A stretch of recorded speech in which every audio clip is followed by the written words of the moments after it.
Proszę Państwa, jakiś miesiąc temu, na początku maja, odszedł aktor grający postać Theodena w drugiej, trzeciej części Władcy Pierścieni, czyli Bernard Hill.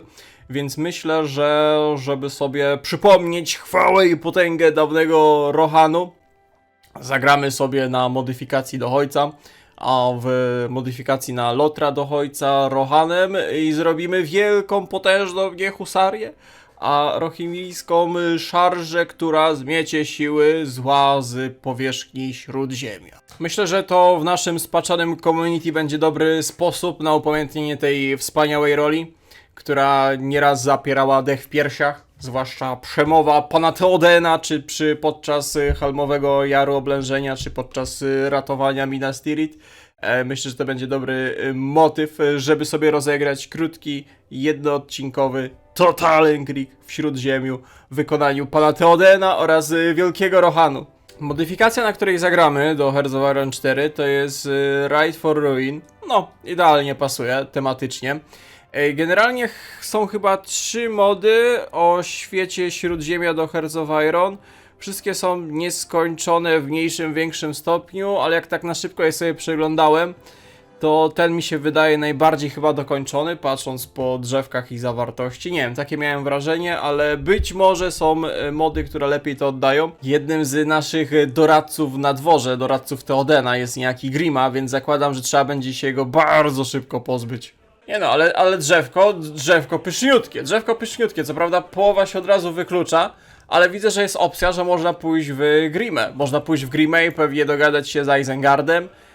Można Eowinę pewnie Grimowi za małżonkę wydać. Kupić sobie nową grę, kupuj tanio i bezpiecznie na Enebie. 1000 gier w najniższej cenie. Koniecznie lub zakupy korzystając z naszego linku Zająca, który przeniesie cię do świata najtańszych gier. Nie bądź amebą, kupuj na Enebie. Ta jest cel narodowy. Zaślubiny z Grimą. No cóż. Ej, to jest jakaś fajna mechaniczka, patrzcie to, jeżeli stabilka spadnie poniżej 25%, odpalimy powstanie, żeby zmusić Grimę do opuszczenia Rohanu i będzie zależało od poparcia naszej partii. Natomiast jeżeli spadnie War Support poniżej 25%, Grima nas aresztuje. Grima nas aresztuje, będziemy musieli czekać na Gandalfa w marcu 3018 roku, czyli długo sobie poczekamy, żeby nas uwolnił. Niesamowite. Dobra, staję po stronie Eomera oczywiście. Tak, i potem tutaj mamy, rozumiesz, cele, które obniżają nam stabilkę, żeby odpalić to powstanie i podbijają War Support, żeby nas nie aresztował i zakładam, że Grima będzie odwrotnie działał. No, będzie odwrotnie działał, zbierając War Support. Trochę jak mechanika tego na Związku Radzieckim na postawce, że te drzewka gdzieś tam się działają i oni też spiskują i się robią w międzyczasie. Ciekawe. Tu są deszki własne. Jacie, ten mod ma potencjał. Ja nie doceniam tej modyfikacji. Jacie. I cyk, Zedoraz wyjeżdżają składy z węglem, wagonami transportowymi i cysternami. Obok stoją czołgusie. Witamy w Śródziemiu. Mechanika szukania jedynego pierścienia. Ej, ten mod ma jakiś potencjał. To my robimy jeden odcinek dzisiaj, ale tu ma potencjał. Jakieś te firdy, czyli pospolite ruszenie można kręcić, jeżeli chodzi o ten Rohan. Skoro szykujemy się do rebelii przeciwko Grimie, no to możemy te firdy zacząć szkolić. One powstaną w momencie, kiedy wybuchnie wojna. One się robią przez 30 dni kosztem jednej militarki. Mamy dziedzictwo Rohirrimów, spoko, więcej boostów do kawalerii. Ale mamy podzielony naród w związku z pewnie działaniem Isengardu i Grimy. I nie możemy szkolić nowych jednostek, ale nic robić z armią. O, Omer, jaki on jest gigaczatem, co ty gadasz? Pato, na start. Jaki gigaczat, jest drugi w kolejce do dziedziczenia. A Teodred jest pierwszy. Teodred ginie w bitwie o Isenę, o rzekę Isenę. Nie pamiętam, czy jego śmierć nie jest pokazana w wersji rozszerzonej. Ej, zapomniałem w wersji rozszerzonej Lotra, trzeba by powtórzyć całą trylogię. Ale potem Theoden się oczywiście dowiaduje, nie? Jakby już Gandalf wyleczył, jest rozpaczony, że Sona stracił swojego jedynego dziedzica. Wiedzieliście, że miecz Theodena nazywał się Herugrim? Nie wiedzieliście, Zając też nie wiedział, teraz dopiero się dowiedział. Dzięki modyfikacji do Hojsa dowiedzieliśmy się kolejnej ciekawostki ze świata Lotra. Możemy wykraść te artefakty królewskie w przypadku rebelii, żeby Grima ich nie ukradł. Także zrobimy kradzież, żeby zapobiec kradzieży. To faktycznie cele się robią. Grima właśnie zrobił i stanął po stronie Grimy. On spiskuje przeciwko nam. My będziemy się ścigać. A to bandyta jeden. Mamy, no w sumie tak, mamy dwóch doradców. No Eoinę teraz zatrudniliśmy, podaje Pepe. Ale z jednej strony jesteśmy Eomerem, z drugiej strony jest Grima i obaj próbujemy Theodena na swoją stronę przyciągnąć. Niesamowite. Grima właśnie zdefraudował królewski skarbiec. Zabrał nam cywilki. Rozumiesz? To jest niesamowite. A my teraz spiskujemy z Eoiną, która dostanie cechę lojalnego. Bo jakby nie dostała, to co? To by stanęła po stronie Grimy? Grima zrobił kontrę naszej kradzieży do artefaktów Theodena. I teraz, patrzcie, jak my zrobiliśmy próbę kradzieży tego Herugrima, to będziemy mieli tylko 50% szans. A tak to Grima go zachowa. Wow, ej, pierwszy raz coś takiego widzę w Hojcu, poważnie. Nawet się nie spodziewałem, że w tej modyfikacji to będzie. Po prostu popatrzyłem na drzewko, no duże, fajne. Pomyślałem, że połowa się skopuje. Nie, połowa drzewka się nie skipuje. Połowa drzewka gra przeciwko nam. Co jest? Marszałków Rohanu będziemy przyciągać na swoją stronę. Mamy zgromadzone PP, także wszystkich przeciągamy na swoją stronę od razu. I myślę, że teraz możemy powoli lecieć no właśnie, bo Grima zaczął rozsiewać plotki na dworze i jak spadniemy poniżej 25 supportu nas aresztuje i co? I wtedy czekamy aż Gandalf nas uwolni. Kusząca perspektywa, żeby zobaczyć, ale podbijamy war support, zbijamy stabilkę. Wow, to jest niesamowite. Pierwszy raz widzę taką modyfikację, w sensie taki pomysł, że gramy przeciwko oponentowi na naszym kraju. Generalnie całe to drzewko jest przygotowane na tą wojnę domową, czyli Civil War na Kaiserreichu amerykański przychodzi do lamusa. Teraz mamy nowe, najlepsze Civil War w Hearts of Iron i to jest Civil War w Rohanie, Grima kontra Eomer. Wow, to jest niesamowite. Na przykład możemy przekonać Theodreda, no mu chyba bardzo zależy, bo on jest pierwszy w dziedziczeniu, jeżeli Grimę obalimy. Dzięki temu Helmowy Jar i zakładam cała prowincja z fortami stanie po naszej stronie. A tutaj widać co robi Grima. Dobra, my widzimy jakie on cele aktualnie klika.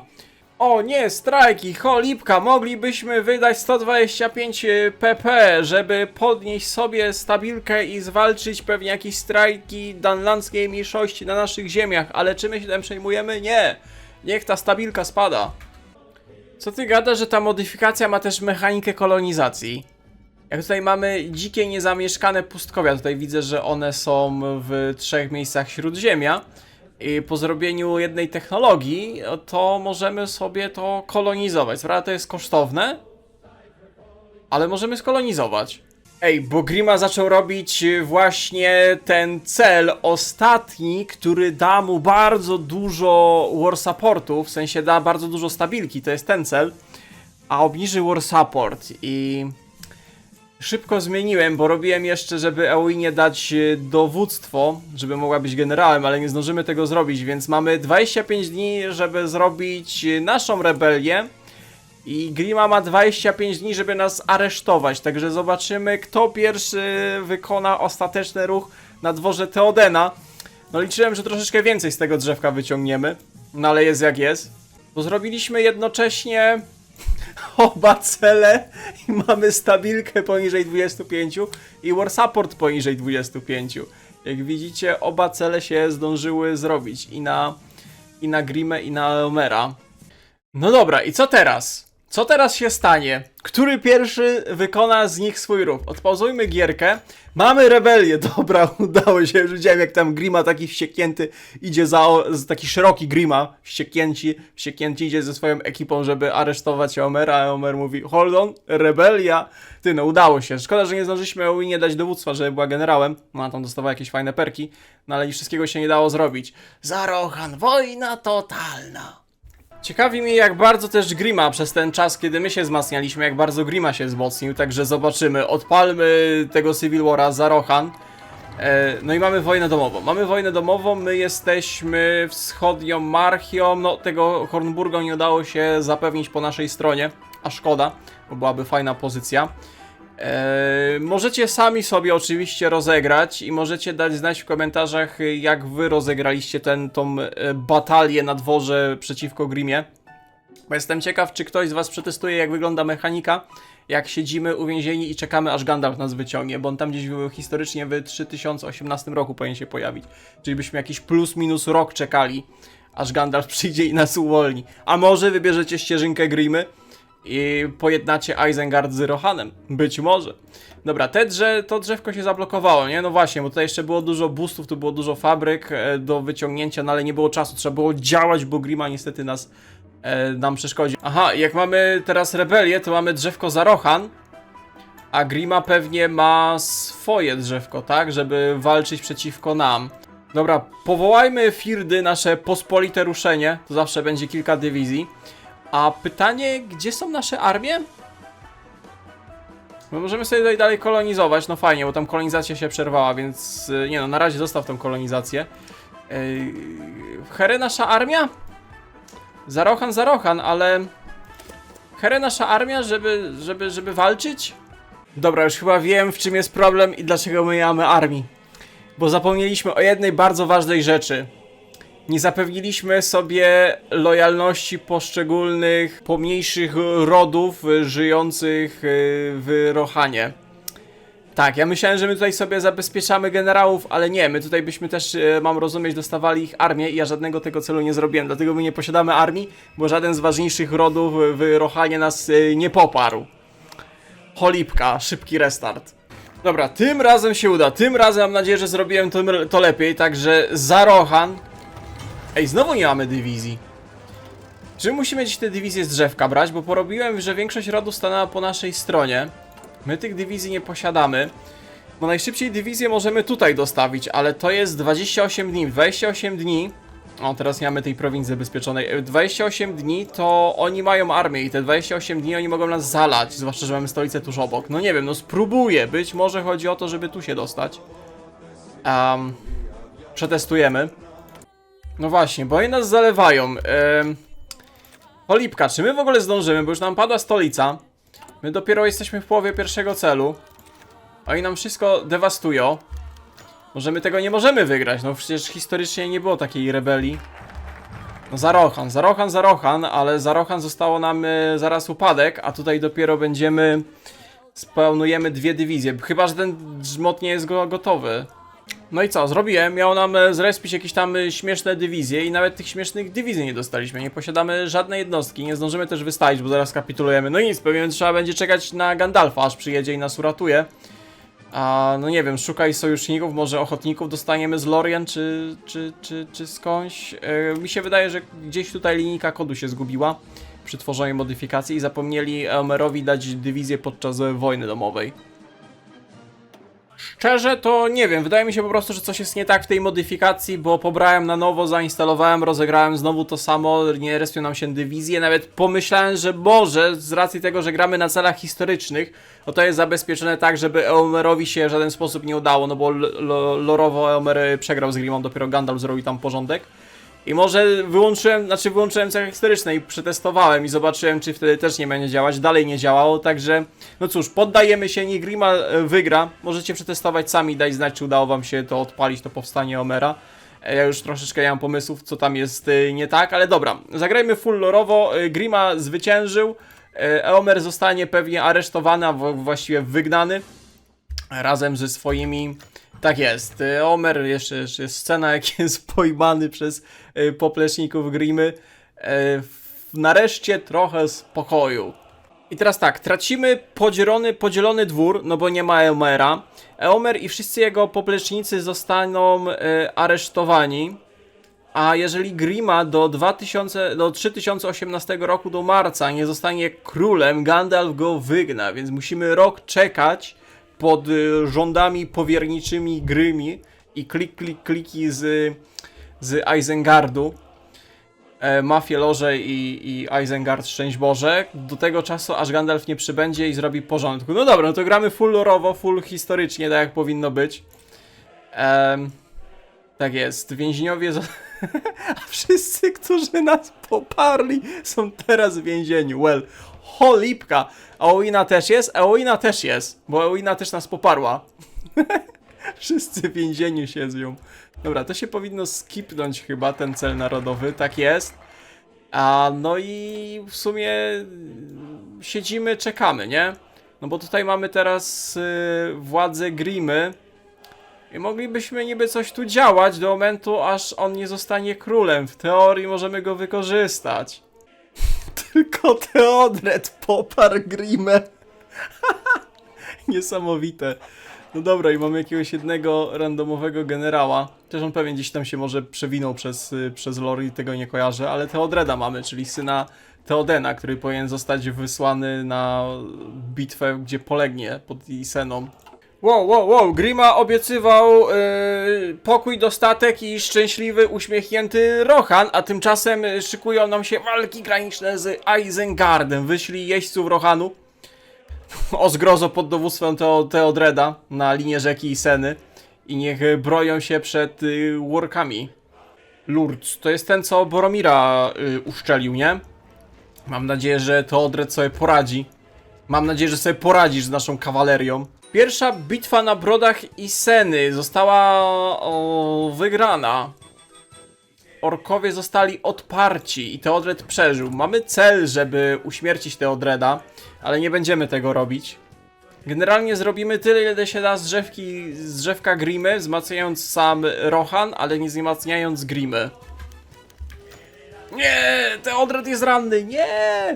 Ale możemy go wyleczyć kosztem 10% consumer goodsów na 100 dni. Nie ma takiej ceny, jakiej byśmy nie zapłacili za wyleczenie, Faktycznie jest ranny.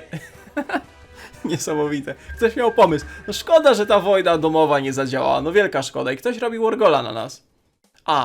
Isengard. Ho, lipka. A my nie możemy wystawiać nowych dywizji, bo Grima rządzi i mamy debuffy. I mamy handel opium. Opium leczymy Teodreda. No jest jak jest. Pokaż te forty, bo my mamy armię, której nie możemy zatentegować. Będziemy mogli Fird wystawić. Ale to tyle. No i Isengard wypowiedział nam wojnę. Ale mamy 18 dywizji.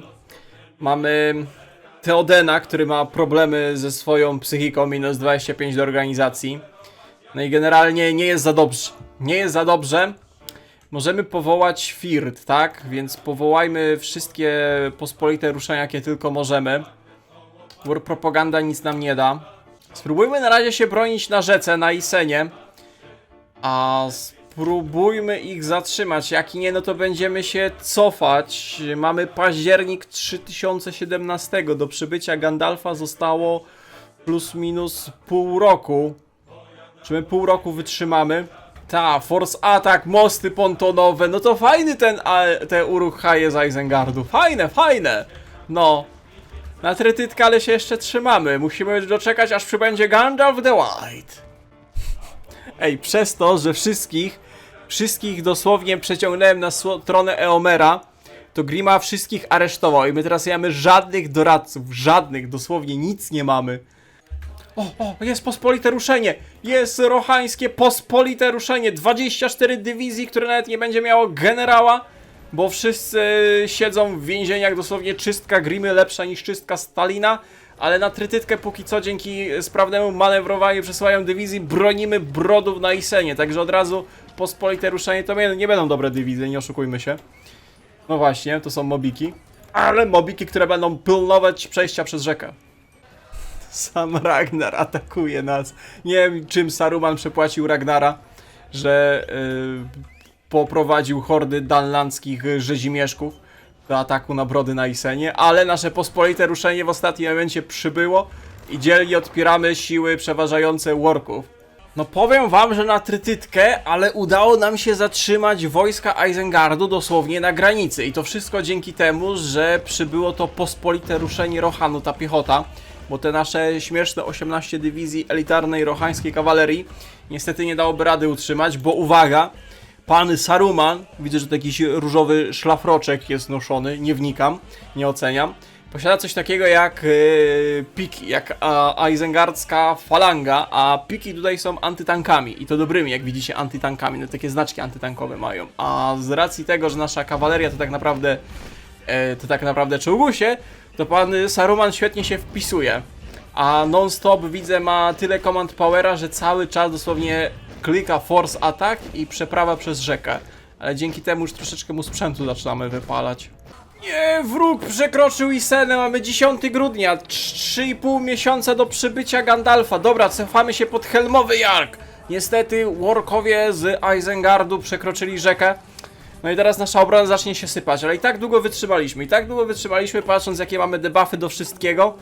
I jak Grima bardzo nas sabotuje, a my nie dajemy Grimie przejąć władzę, bo jakbyśmy Grimie dali władzę, to potem możemy się z Isengardem dogadać, nie?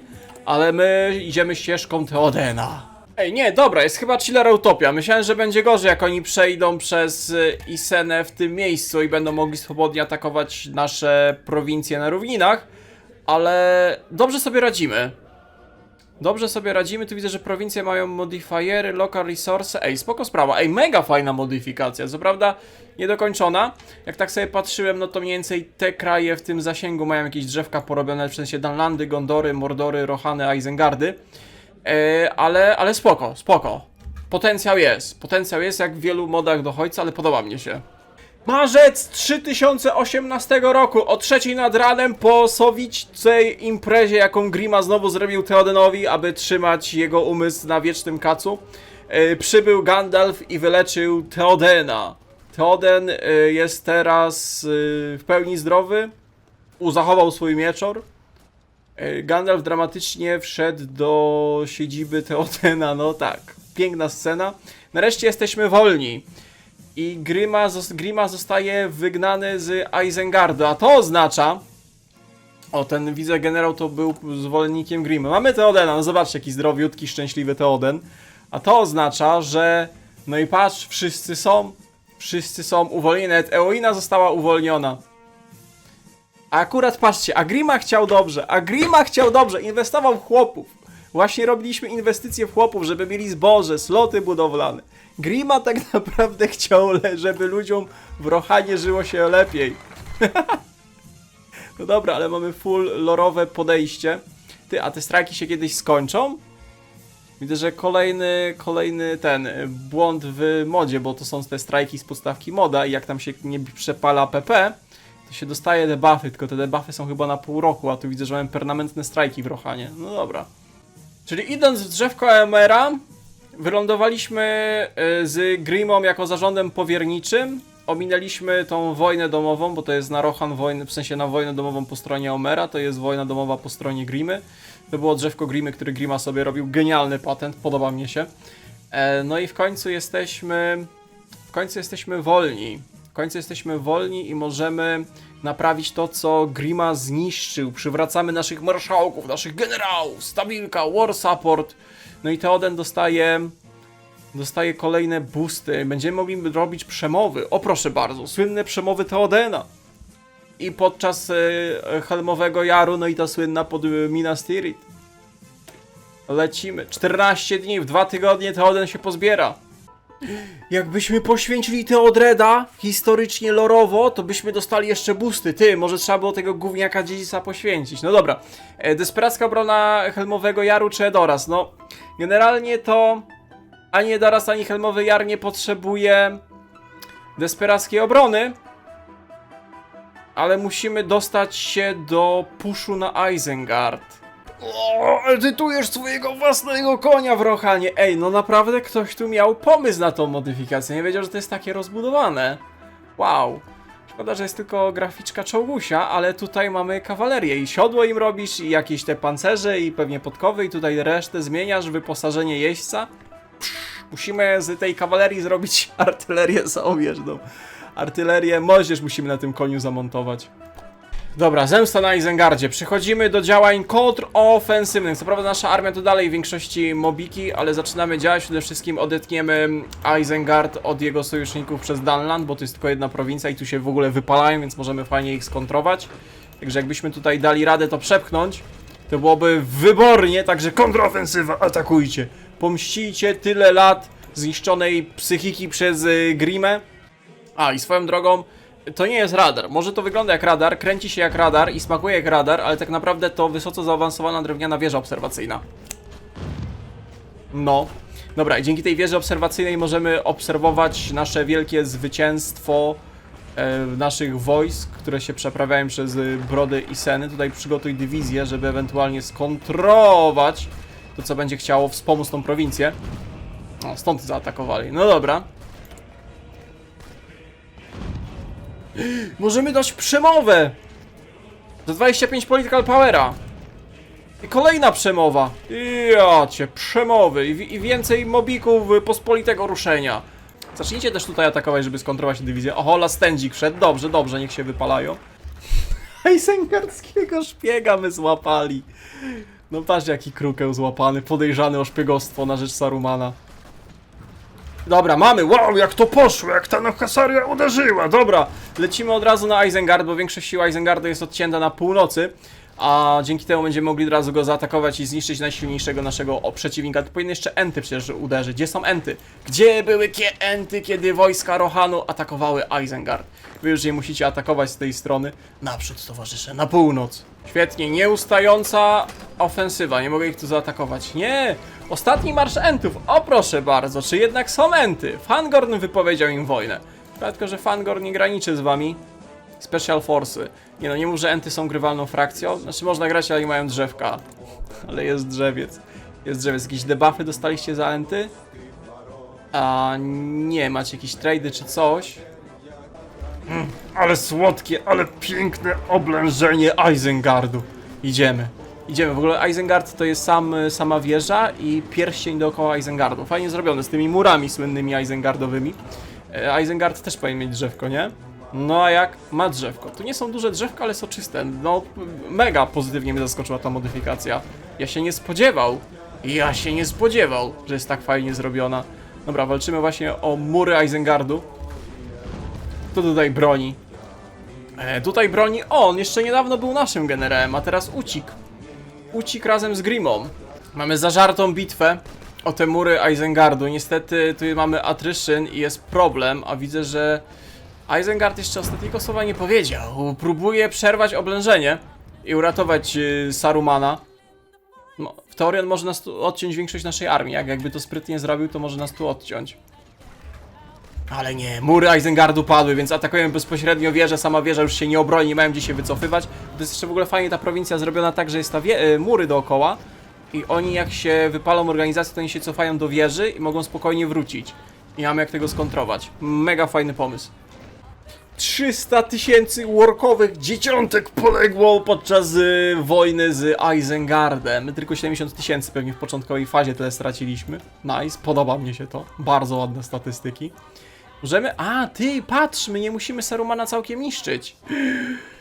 Możemy własnoręcznie wymierzyć sprawiedliwość na Sarumanie za jego zbrodnie i zostaną zniszczone mury wokół Ortanaku, albo możemy lorowo pogadać z Sarumanem, dzięki czemu zniszczymy jego sojusz z Dunlandem. Tu widzę, że on miał jakąś mechanikę frakcji, żeby te ludy Dunlandu, tych dzikich ludów Dunlandu do siebie przekonywać.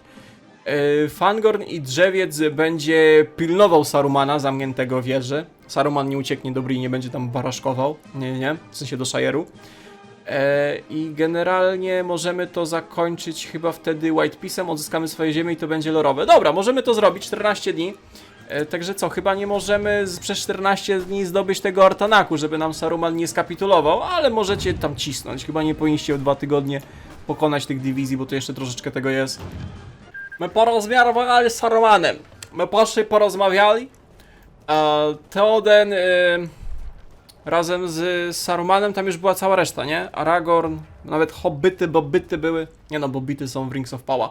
Hobbity, co siedziały i fajkę pykały i dostały się do zapasów Sarumana, było i my porozmawiali z Sarumanem.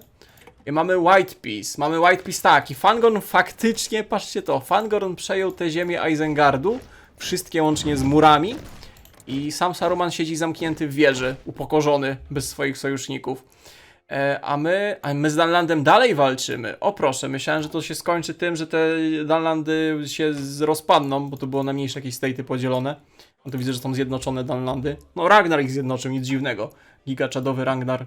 Także brawo, panie Theodenie, udało się panu pokonać jednego z, jakby nie patrzeć, czarodziejów przesłanych do Śródziemia, aby pomogli walczyć ze siłami zła. I ty żeś go pokonał. Gandalf ci tylko troszeczkę pomógł. Gandalf troszeczkę ci pomógł. Ej, naprawdę żałuję, że nie udało się tego powstania Eomera striggerować, no ale dzięki temu mieliśmy praktycznie full imersyjne lorowe, nie licząc Theodreda, który przeżył. ale zobaczymy, czy to będzie miało jakieś większe konsekwencje w przyszłości. My musimy jeszcze z Dunlandem wygrać, tak? No dobra. Z Dunlandem to już rubaszny autopush możemy kliknąć. Tak, myślę, że rubaszny autopush będzie idealny. Nie wiem, czy nie powinniśmy się zainteresować kwestią pierścienia, bo tutaj zostało niecałe 2 lata. I jak oni ten pierścień... Nie wiem w ogóle jest gdzieś pierścień, jak to dokładnie ma działać ta mechanika. Ale to chyba my jako Theoden i Rohan nie powinniśmy się tym zajmować. Gdzie są hobbyty? Gdzie jest Frodo i ten tłusty rudzielec, który go eskortuje? Nie ma to jak przy dźwiękach Eriki, dosłownie przy dźwiękach Eriki, zdobywać mury Isengardu, a potem puszować w głąb ziem Dunlandu. Drzewa! Drzewiec przyszedł! Pa! Pa! To są łęty! Łęty nam pomagają! Pa to są łęty! Fangorny! Ekolodzy! Zieloni! Zieloni przybyli nam pomóc! Czemu zieloni jeżdżą ciężarówkami? Czyżby na olej rzepakowy te ciężarówki jeździły? Ciekawe. O, Alas Barricadas. Alas Barricadas. I to przypadek, że właśnie będziemy wjeżdżać do stolicy Dunlandu? Nie sądzę. Tutaj enty walczą. Szkoda, że nie ma na jakiejś modyfikacji tej lotrowej. Było to, że były te skiny.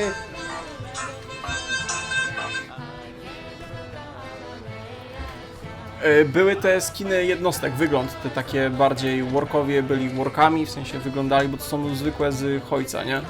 No dobra, zwycięstwo. Wielka wojna z Isengardem i jego sojusznikami została wygrana. Isengard został zniszczony, upokorzony, mury zrównane z ziemią, szalony czarodziej zamknięty w swojej wieży. Wolne ludy Dunlandu zostały z Ragnarem jako szefem.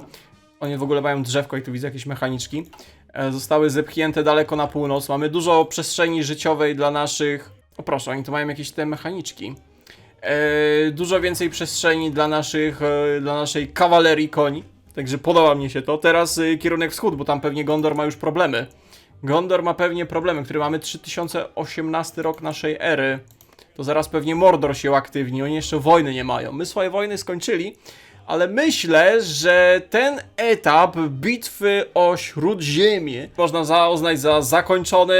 W tym momencie zamyka się fabułka 2 wież, gdzie my w sumie wygrali z Isengardem.